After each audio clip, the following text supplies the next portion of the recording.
Call to order. August 29, 2023, 7:30 a.m. One agenda special meeting with attorney Amy Schmidt at council. I'd like to start out and say thanks for showing up, and Zach, fill us in on what's going on with this piece.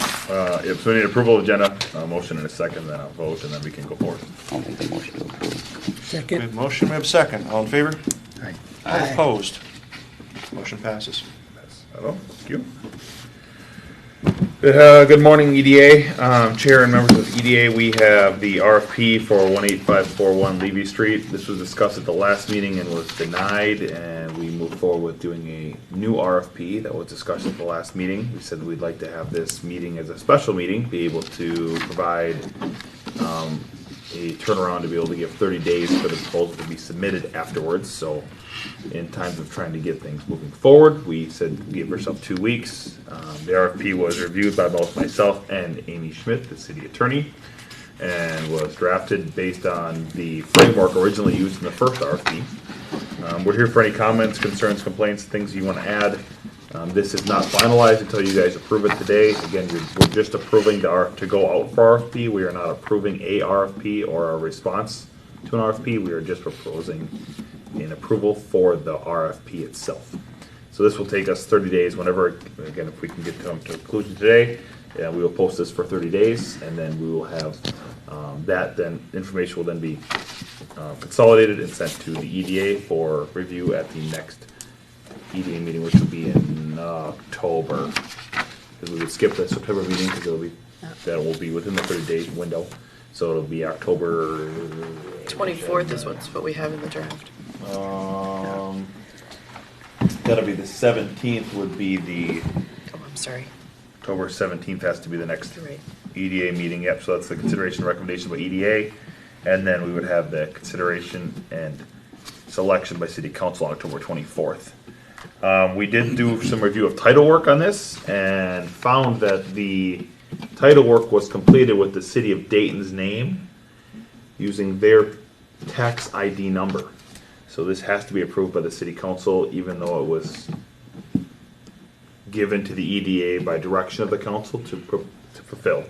So because it is in the City of Dayton's actual physical name, we have to have the City Council approve it. And so during the review title work, like I said, with Amy's group, they did find that out, and that was news to me. And so that's why we have attorneys. That's why it says council a few times. That's correct. That's why it says council a few That was times. a 'Cause question. during that title work, we found that it was recorded by the City of Dayton. Well, that answers my question. Yes. Because I went through it going, whoa, what are we doing here? Yep, correct. And so like I said, I was under the impression it was as part of the EDA, and I had mentioned that to Amy multiple times. She said, well, I need to know the title work and stuff. So their law firm reached out to the county and got the information that was secured during the recording process, and it actually has the City of Dayton's tax ID and City of Dayton listed. It does say the Department of Economic Development, so that's what threw me for a loop and said I figured it was the EDA, but the EDA is a separate entity completely from the city, and it has a separate tax ID number. So That's my second question. Yep. Do we have our own tax ID? you do. So that is why October 24th is listed by there, because the recommendation be made by EDA, approved by council on 24th of October, and then we would negotiate final terms and everything else, and gives us roughly 45 to 60 days to finalize up negotiation terms and purchase agreements and everything else completed by December 15th. That means cash has swapped hands and finalized contracts and signings and closings and all that stuff. Typically about 60 days for that. I'm happy to move any of the adjustments out for the schedule and move those around wherever the EDA feels like it needs to, or to address any questions. Amy's here in the room to be able to answer any questions for us today, as she is the one who mainly went through this entire RFP, which we greatly appreciate. So I'll hand the floor to the EDA and conversate and discuss. I'm happy to answer any questions and stand for them. I have Go. one question, and then I wanted to talk about something else, but I can wait on that a little bit too. So we've gone around this a bunch of times about, can the city make money or the EDA make money on this kind of a purchase, and the answer has generally been no. But so then what I'm asking is, the $31,078 is what we paid the county for the property, but that's not our cost. We have gathered costs as we've gone along with this thing. I mean, there's a cost of putting this together, there's a cost of putting the last one together. Yeah. You know, we're all essentially volunteers here, but, you know, Zach's time and staff time and so on. Why can't we recover any of that? You know, Zach and I talked about that, and, you know, if there was a way to quantify that, you know, I mean, if you have, you know, if you've made improvements to the property, or, you know, all the things that you would do to make it, you know, ready for sale, you know, I mean, we could, if it's a reasonable number, I think it's reasonable to add that. I just didn't have that information at this point. I wasn't sure, you know, what the costs were and how they were quantified, and or documented for that matter. You know, and so but at the same time, you know, while this has all been happening, there's been this new decision from the United States Supreme Court about tax forfeited properties that came out of Hennepin County. And so everybody's a little leery right now of getting sideways with that decision when it comes to how much, because this was a tax forfeited parcel. That there's, you know, everybody's a little gun shy right now about going too much over the value of the property, because the Supreme Court found that what Hennepin County did was a taking, like, you know, eminent domain. And so this is a little bit of a different situation than that factual pattern, but just that kind of makes everybody a little, you know, it's just a good time to be cautious about what you would sell the property for over and above what the city or the EDA paid for it. But if there is a way to, you know, document what investments the city or the EDA has made in making the property profitable or marketable, I should say, then it's not really profit that you're trying to make. You're just recouping your costs, and we can probably talk about that and look at that if that is something that we can. Is you know, if you have the receipts, as they say, as my teenagers would. So we listed it as 31,078, right? That's what we listed this at. That's what my understanding is. Yeah. That's what we paid for it, yes. So are you saying that if somebody, just say. Two people, If somebody, anybody, multiple, whatever, getting a bidding war. two people, one guy says, I'm gonna pay $55,000 for it. We can't accept that? It would be hard It's to. willing, the value is whatever anybody's willing to pay for it. It is if it weren't a tax forfeited parcel. I mean, that element in the chain of title makes it a little different. I mean, if this was a piece of property that the city or the EDA owned, and it was just, you know, fair market value, you purchased it or you acquired it by some other means, it's because of that tax forfeiture that really kind of changes the nature of what the financial transaction can This be. was purchased. Well, it doesn't, we purchased it. We but purchased it. It was a previous tax forfeiture parcel. Right. But we paid full number for it. We paid what the county wanted. Pay what the county wanted for it. Yeah. So that means it takes So- out tax forfeiture, where were you selling? Right, but there are limitations on what you can, under the statute, what you can do once you acquire a property under a tax forfeiture. So if we had the receipts of the actual expense of removing the single-family home that it looks like we did, we could recoup those costs. Possibly, potentially. yeah. I mean, I think that would be something that we could look at. I mean, I just would want to, I don't want to give you the false impression that it would be automatic. Right. It would be something to consider. Because I don't know what those numbers are. Certainly, that's a part of cost. Absolutely it is. And personally, I don't think it's a big deal if you put in $4,000 or $5,000 in administrative costs. To me, it shocks me that if somebody's willing to pay, like the last guy, $60,000, he's comfortable with that number. Why should he not get it? No, John, we can't take that much. It It's really too much money. defeats the purpose of submitting a bid Put an anyway. RFP out. Right. Yeah. Why even put an RFP out if it doesn't matter what? The idea for an RFP is not to get the most dollars back currently, it's to get the best I get it. economic development thing for the city overall. So the idea is to take the bidding war out of it and say, what's our highest and best use on this property?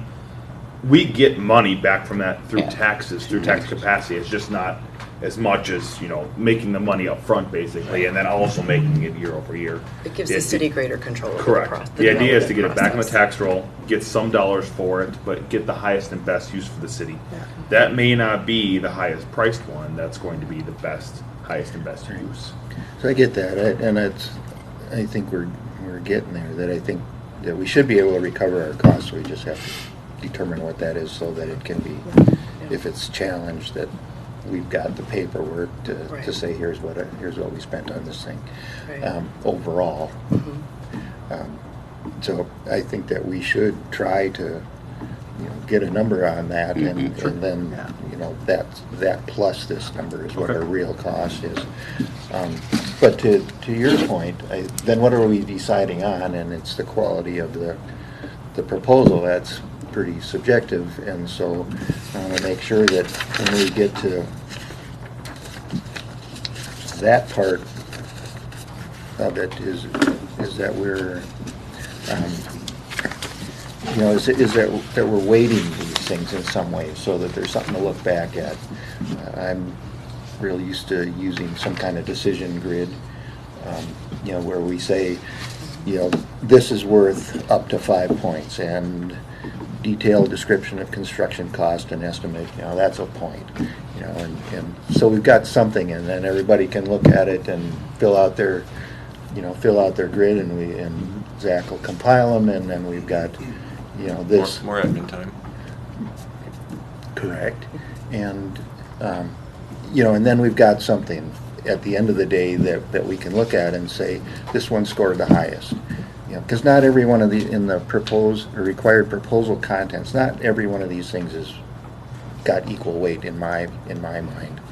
And so that we should have a very open and take as much subjectivity out of it as we can, so that we're scoring these things. We're weighting them first, we're scoring them, and then our conclusion is something that can be challenged, I suppose, but at least we've got something to fall back on and say, here's how we got to our conclusion.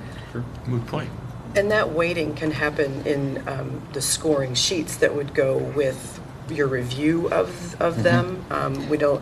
You don't have to put a value on, what's more important among these criteria and the contents and all that in the RFP itself. Yeah, that makes sense to me too, that doesn't have to be a part of the RFP, but we've got to get our ducks in a row before we start analyzing these things. So We can draft a scoring sheet up and just provide it to the EDA after the RFP's been approved. You're thinking what I'm thinking?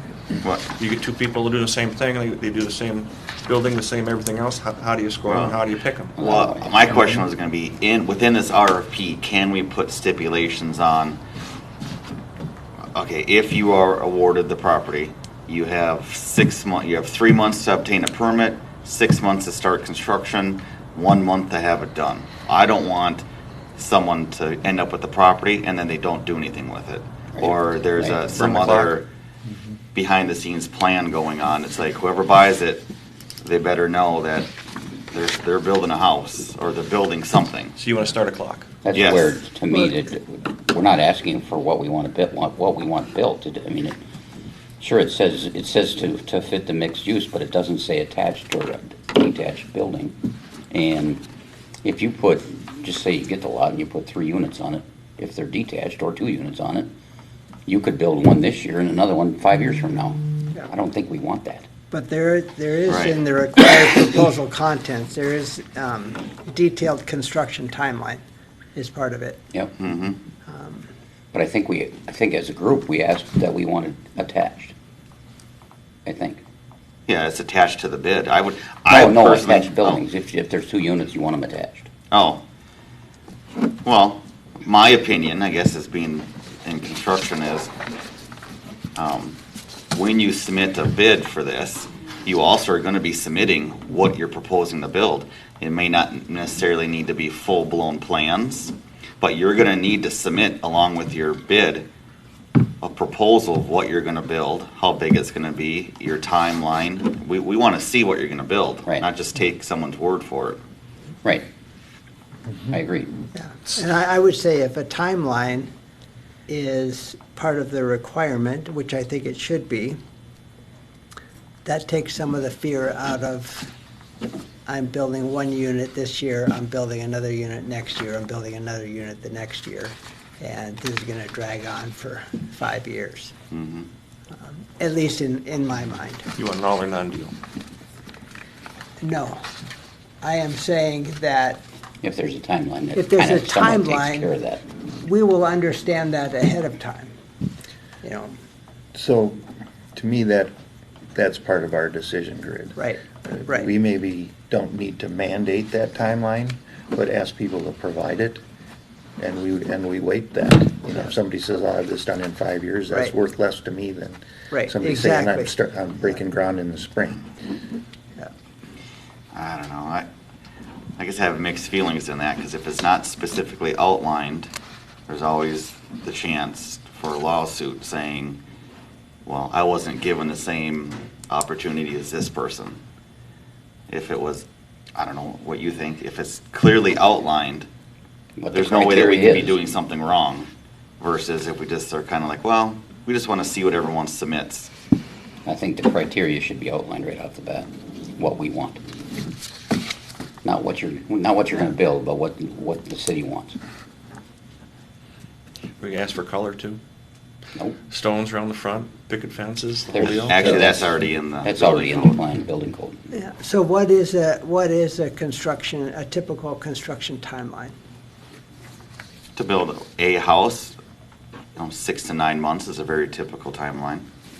But this is a conjoined twin home type thing? Well, that's what we have to determine what, Right. that's gonna change the timeline if we're saying we want a single-family home or if we want a triplex. So we have So to. we come are up- marketing this thing to be a general mixed use, so I would say we'd want to follow the mixed use guidelines, because we're asking for a rezoning during this process as well, so.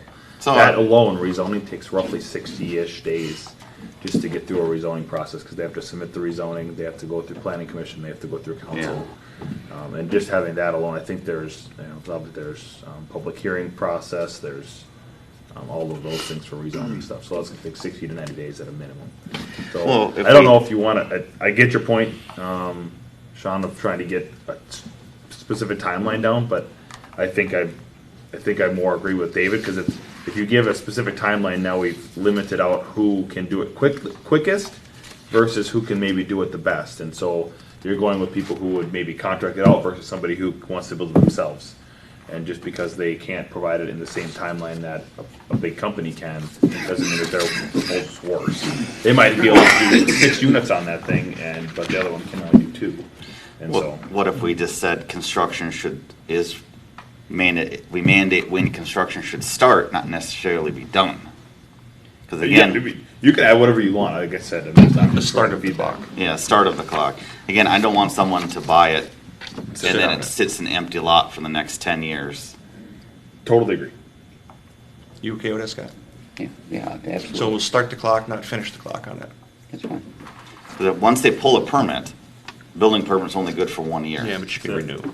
Right, but it's still, there is technically a building code clock that is starting. They have a year or they have to renew the permit. Amy, where do you think we should add that if we added it?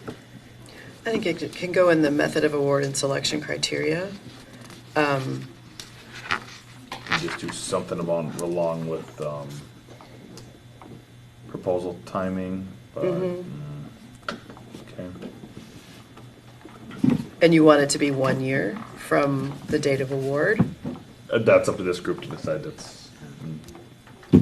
Guys, you want to go by the permit structure? 12 months? To start the clock? So so you'd have to,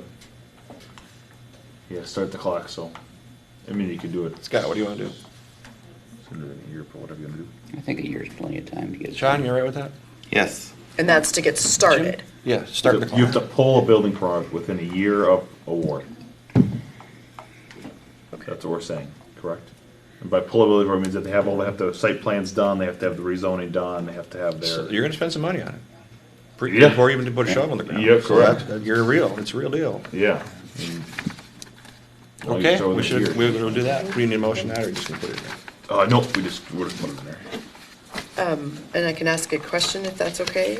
On there's a section in the table about other considerations. I would probably add there just something about the not just the rezoning, but kind of create a new item number 2 that would be, the full development process with the city, a development contract. Just like any other development would come in, you'd have to go through that entire process. Is that what you would anticipate? As in other considerations, you're adding something between formal rezoning and proceeding subsequent to registration? Yeah, I mean, that would be, the proceeding subsequent to registration is completely not a city function at all. I mean, Yep. that's just something that we included in there because anytime you have a tax forfeiture, that creates a break in the chain of title. And because this is Torrens property, they would, and whoever ends up with it is going to want to go through that process to have marketable title in the end. But that's not the city's concern. That's just something that that's why it says this will be a private matter at the cost of a buyer. And so I just throw that in there just so people are kind of alerted to the idea that there's the city's not guaranteeing title to this property because of that tax forfeiture. But to the point of your conversation, I would add there, another consideration would just be kind of a, hey, by the way, you're going to have to go through all the typical city process for approval of a development. Is that fair to add? Yep. Okay. And then if you wanted to the discussion that was happening earlier, if we're going to make some amendments to this draft, in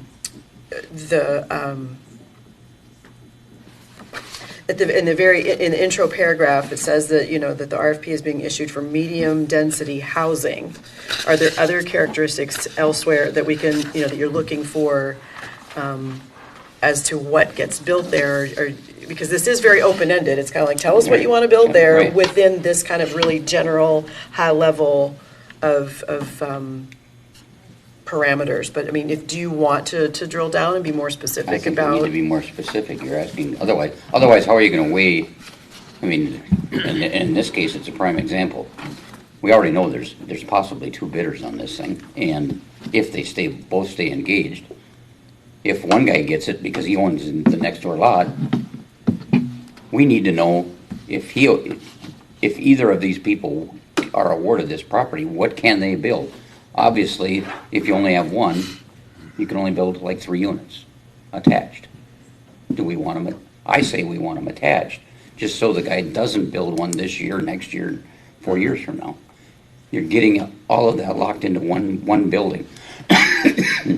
However, if the other individual wins it, he's got a bigger chunk of property. Maybe he can build a 5-unit deal, all attached. But you're saying, id pro quo, he's got to build them all at once. Correct. So that's going to be one guy building $5 million worth of stuff, and the other guy building $700,000 worth of stuff. Well, it's not that uncommon, honestly. If you are building this, or if you're buying this property, you better be ready to Right. the finances and the resources to build whatever needs to be built on it. Otherwise you got no business bidding if you can't build it. Anybody can bid on this. Not if they can't get the financing to build a building. I mean, you can. You're wasting everybody's time by doing so. Well, that's why one of the required contents includes, documentation demonstrating their financial capacity to complete what they're proposing. Right. That's in there already. Yeah, so, I mean, you're right, absolutely right, anybody can bid, but then when you all are scoring them, if they don't give you any information that says, yeah, I got the money in the bank to do this, or I have the financing lined up to do it. Not just a letter from the bank. We need actual P&Ls. Right, and so that goes into your We're going to get decision. P&Ls? Okay. Well, the guy's got to have the resources to build it. Yeah, but we ain't just going to take a letter from the bank saying, hey, he's good for it. I don't mean nothing. Pretty good. If the bank's going to back him, then you know the bank's going to back him. It's just still a letter of intent. Yeah. It's not an actual. To me, what benefit does your design bring to the city of Dayton if you're awarded the bid? Part of the concept. Makes sense. So, some sort of a, and again, to me, you have to say it. You have to have the word attached unit in there.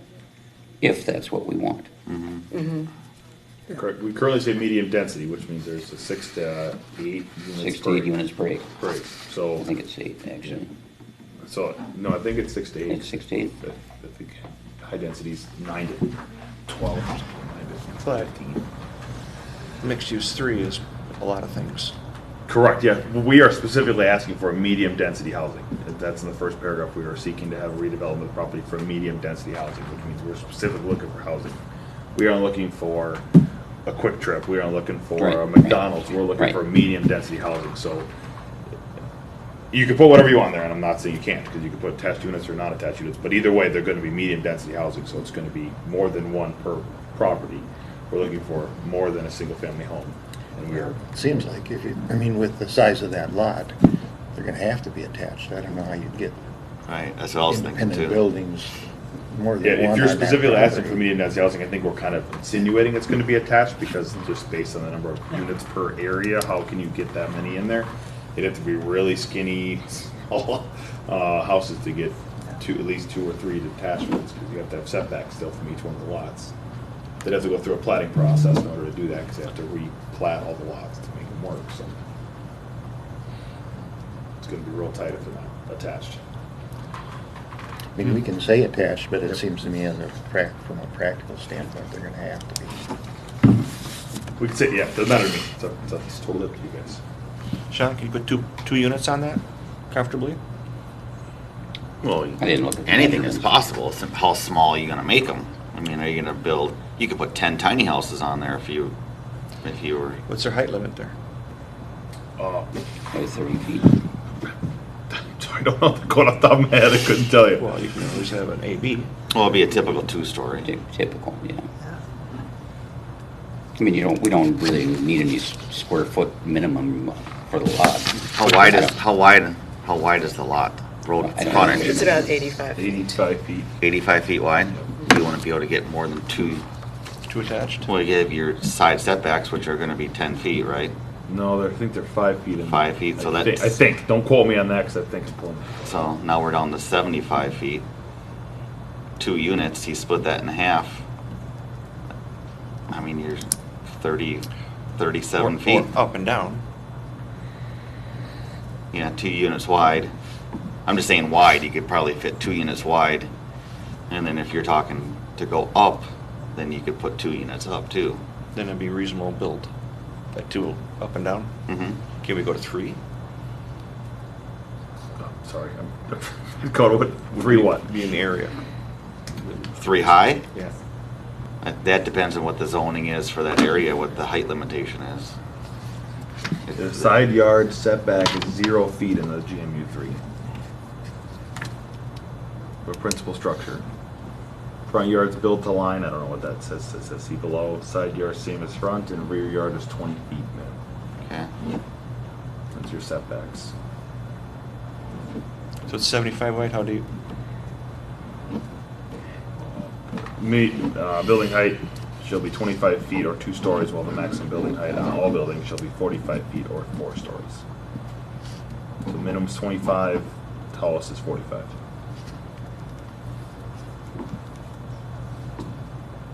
Suggesting 45 feet, that's just the code. Got depth here. We did frontage, not, But theoretically, you're saying you could get 2 units and put 2 on top to get 4 total. Yeah. 150 feet deep, rough. Oh, that's 150? plenty big. Oh, that's 85 by 150? Yep. Well, then pretty at much that zero point, lot you line could- on the sides. You could almost do You a could go quad. lengthwise and You go could do a quad.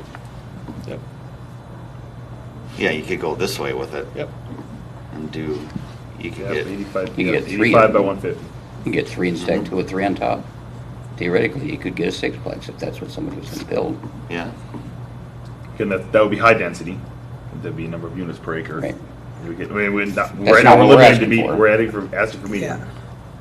It would be like 2 to 3 would meet be the medium. criteria for Yeah. Correct, yes. 2 would be spacious enough, anybody would want to be there, and the other one would be rent out. I get it. Or Where does it leave us? or you Okay, could- so another question, is this gonna be a requirement of owner occupied? It No, I does don't not think state so. that in there. is that something that we want? Can we add that? It needs to be owner, so that way someone can't just build a rental unit. Amy, what's your thought on that? Do we want that? That one I would have to look at. I didn't consider that I didn't look at the code for that factor. I don't know that that's a thing you would put in the I don't know if that's a criteria that you need in to an have. RFP. I don't know. I'm just throwing ideas out there. No, that's a like- good thought, that's for sure. I didn't think of that. Probably should have. Sorry. So yeah, first off, before we have Amy look at it, is that something that the body wants to look at, or is it something more like we don't care at all? For the owner occupied? Oh, yeah, I don't correct. care about He it. brought it up, I think we should look at it. You agree? I don't care about it. Don't care. It might be something we ask them to include. In my mind, you know, I mean, what is it, 45% If or we're something of scoring that, this, right. of the old village area's rental? A home versus a business. If we're saying we don't want rental, we're a long ways from, Yeah. you know, that. Okay. But it would be, I would say, preferable that it be owner occupied. Is there a lot of time investment in just checking into this? Do we burn the clock a lot? No. Well, I mean, no, it wouldn't take me. I'm going to be updating this anyway, so no, it wouldn't take much longer. So maybe we pose it as a what if. A preferred or something, you could phrase it, preferred to have owner occupied or something if you wanted to, but I don't know how many points you could score on it, but we could put it as a RFP portion to put on the scoring Okay. You're sheet. certainly going to take people out of the bid by doing that too. Yep. Well, if we put preferred owner occupied and we use your scoring system, that would get them a couple more points for if they say they're gonna live on site. Versus, Yeah, I don't think that should be the deal breaker. I think it should be part of the mix. Give me a hell of a score. How are you going to score this down? Yeah, Amy and I will have to work together for a scoring sheet, and then we'll, like I said, then we'll send it up to the EDA to say, okay, does this seem like it's a reasonable scoring sheet for it? Yeah. So there has to be weights to each one, which I don't disagree. I don't think that's a reasonable point, that owner occupied is a requirement. Because they could have every intention of living there, and circumstances in my life change, and I moved in, but job changed, family changed, something changed, I'm moving. But I still have it as a rental, but I can't because I'm not living there. Sure. So, some of that would be determined how it's your tax base is, right? Is it a, I guess, what do you call it? Primary residence? In a homestead or not? Yeah, homesteaded or non-homesteaded? I don't think it's a. You can I have a personally wouldn't have homesteaded it property there. and still rent it out. Non-homesteaded, I don't know, again, I'm just throwing different ideas out there, so kind of being devil's advocate on. Let's see where it takes us. Next concern. The only other thing I had kind of flagged in here in our required proposal contents is list at least 3 successfully completed projects on similar size and scope. I think that we can ask for that, but I wouldn't score it very high. yeah, I had 2 items on that required proposal content. That was one that I would scratch. The other one was detailed description of construction cost estimate. What are we hoping to gain from that? It's just a way to understand the level of detail of how prepared they are. And it gives an idea of, what the value of a building permit might be. It just gives you more Okay. information about what really is proposed. And it kind of conveys the message that we want more than just a handwritten back of the napkin Right. kind of a thing. That what you're looking for is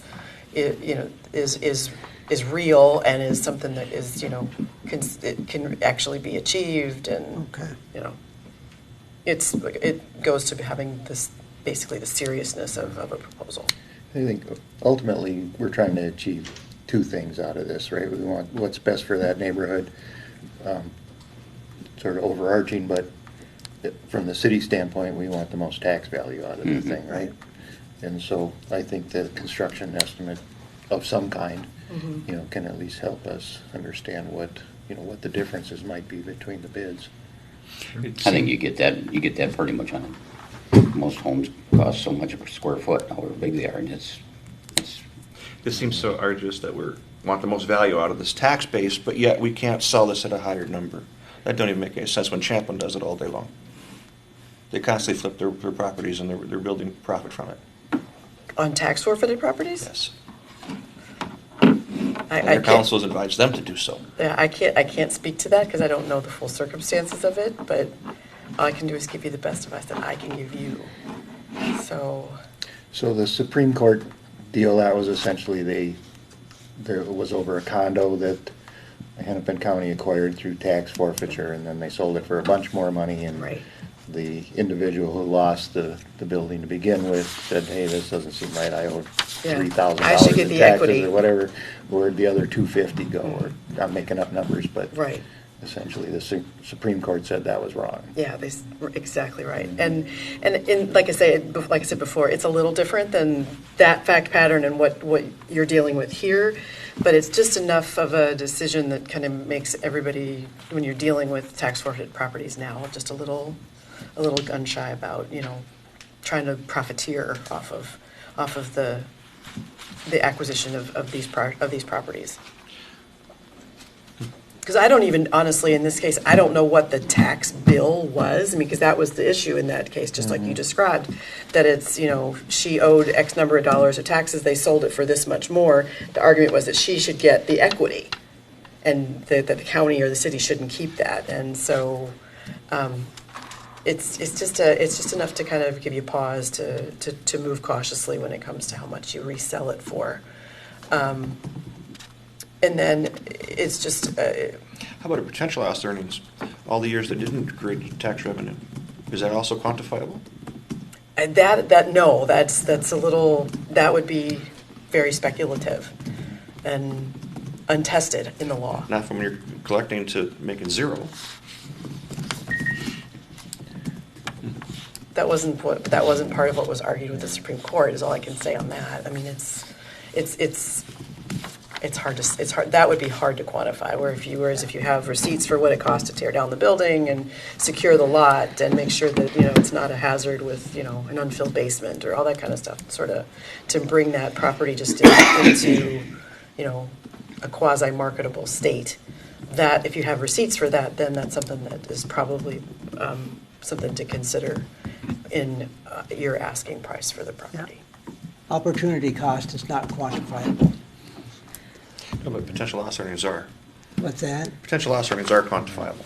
That is an actual loss. Seems like, I mean, unless we, you know, try to sell this thing for a bunch more money, it's really the county that has this concern at this point. because Exactly, They sold it to exactly. us for that 31,000 or 30,000 number. We have no idea what the tax bill Right. was on that. Did they make money on this thing by selling it? Yeah, and that's for just that? it. I mean, that's And why I that's say- kind of not our deal. It is, you're right, and that's why I say it's different factually than what went to the Supreme Court, but just the way that the decision was made and kind of the wording of the decision is, like I say, city attorneys are all kind of a little leery, or a lot of us are. To your point, makes sense. How many years did Hennepin County go without tax? And then they decided to quantify their part of it, and that was 31,000? Or was it 21,000, they made another 10, and they, because look at the triangle. They've assumed 1.1 million on that over there by the interchange? 1.5. They've 1.5 million. They've assumed that number. They didn't lose that in tax money. no. So why are we following them when they're not doing what they're saying? Well, I think there's a lot more to talk about on that Yeah, one. indirectly, it's okay for Let's the get back county. to, let's get back to the County, RFP. but not the city. You see my comparison? Yeah. Yeah. They're allowed to do this and we're not, just like what you're saying. Well, it sounds like they're not allowed to do it. But they're So I doing think it. we'll have to explore that, but we better get this one out the door first. Yeah. Okay, does anybody else have anything to add? Because that was a very good point on that. If I could ask a question for clarifying, sorry, Zach. Yeah. The point that you said about Yep, that's what I was gonna ask. the last question, or the last bullet point of list of at least projects. the previous projects, you say you want to strike that? Would you like, yeah. would Yeah, you I don't like think to- we need the 3 unit, we need 3 We'd units. like to strike, Yeah. what it says is the last 3 successfully completed projects. Correct. We don't want to pencil whip into this whole thing, is that what you're thinking? That's what, yeah, so we'll remove it off of the Yeah. Remove it RFP. off of that. Okay, so remove it altogether, Yeah. not, Yep. say, I mean, we're already asking for the guy's financial criteria, so, I mean, we're gonna know looking at that whether he can We should afford put to a build P&L in something. there. well, but this point actually goes to their ability to complete a project more than just their financial viability. And this just tells us, we have experience, whoever the developer is going to be, whoever would end up with the property can prove that they have the wherewithal, experience-wise, to do it, not just financially. I mean, you change 3 to, Take the 3 other, out. or, or strike it all together, however y'all want to do it. Describe some successfully completed project. Or strike it Take all. the number out of it and say, Take the number out, describe describe a successfully similar completed successfully project. completed. I don't know how to put a project. 2x4, but I know I can call someone who can, so really the fact that that would play any effect on it doesn't make sense. Okay, So I call the guys who do their job, and I say, stand this wall right there. Not that I'm gonna be the guy who's done it 3 times. And I do agree with that, because someone buys the property doesn't necessarily mean that maybe they're gonna hire a general contractor that has the experience. Right. okay. It did, yeah. So This is strike your it. guys' proposal, not Yeah. mine, so you strike whatever you want and. Make sense to you now? Good with that? Well, yeah, that being said, if I'm gonna hire a contractor, so I reach out to my contractor and I say, give me an example of 3 other buildings like this that you've built, and I submit that. What does that gain us? Mhm. So I'm still in favor of scrapping that whole, I don't think it needs That's to be fine. there. You're with that? That's fine with me. That's fine. Okay, let's So lose leave it it. in there, or take it out. Take it out. Okay. Take it out, got it. Take it out. Anybody else? We got a good framework here? Are we okay with that? is this required proposal content, is that going to be listed as required proposal contents on the RFP? Should be. This is the RFP. This is the This is the RFP. Yeah, so that's gonna be listed on there. Okay. So I think that's what we would use as our scoring sheet, or the scoring of the RFP when we get the proposals in, when we are recommending a response to or approving a response to the RFPs, then we would use those as the scoring sheet during that process. Between Between the various, Yes. contents, criteria, and the general terms and conditions, and just, I mean, it's, So if 2 parties or 3 parties or 5 And you're parties gonna dig into what the city. bid spent above on our cleaning number, it up. we can only take what we can take. that's, Will that still be a scoring piece? I wouldn't imagine so, no. I don't think so. I mean, Somebody Kinda comes in, I'll give you contradicts what 7 million what for we're it. saying. I mean, we're saying what the price is, so the winning bid is gonna be based on these other factors. Yeah. If somebody comes in bidding high, I don't know It what we means can do with that. I don't know how that, I guess I'm just not grasping that, how, if someone's willing to pay something, we couldn't accept it. It's just that quirk of the tax forfeiture piece of it. And then also I've been thinking, not this whole time, but I've been thinking in my head about the expenses, like, how long have we owned the property? What, 11, 12 years? I mean, so Yeah. if you look at 11 years of expenses maintaining this property and everything else that goes into it, I think that'd be a huge factor if we could include that into, okay, here's the minimum bid. That's a little, I mean, it comes to a couple of things, the ability to quantify Yeah, it. the problem is quantifiable cost is to figure out how much Verifiable. it costs us to do the gas to the mower to, to cut down the grass. I mean, I don't know how it's gonna do that. Well, we trust you. Give it a shot. I mean, I can give it a, I don't know. $100 Well, and then a week there's for also mowing. the fact that, there was nothing in the law that required the city or the EDA to keep it all this time and not develop it. It's just, I mean, part of the reason why it's been so long is a choice that has been made, along the way, and so that's a little harder to weigh in on that price. Well, technically, we haven't, in its current form, we haven't owned it very long. True. There was that back and forth where you acquired it for a purpose of a parking lot, and then it, had that back and Then forth. we gave it back, and now we own it again. Yeah. I mean, it seems like the most defendable costs are the ones we've had in acquiring it this time. Yeah. And, what we've done, if anything, Yeah. since that time. But under that framework, then the cost to tear down the building and, bring the property up to a safe level and, fill a basement or whatever was there, then that cost isn't included because that was part of the previous Sure. acquisition and ownership. So Our original it's- RFP was out for bids, and bids was closed and sealed. That's how we did the first time. That's probably why we're here, but the second time. Could be. Anybody else? We good? Any approval in a second and our first, Motion to approve as amended? I'll second. Mr. Chair, are you going to take any comments from the floor? I don't believe we are today. Okay, we have a second. All in favor? Aye. All opposed?